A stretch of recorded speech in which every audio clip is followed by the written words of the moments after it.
This is from shooting the Detonic 45, the Seecamp conversion. It's double action then single. I'll show you it real quick. Here's the Seecamp converted Detonics 45. I'll fire the first shot in double action. It's a little harder to negotiate.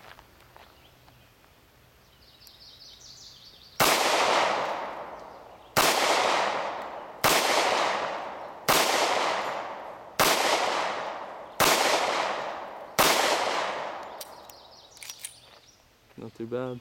It's pretty good.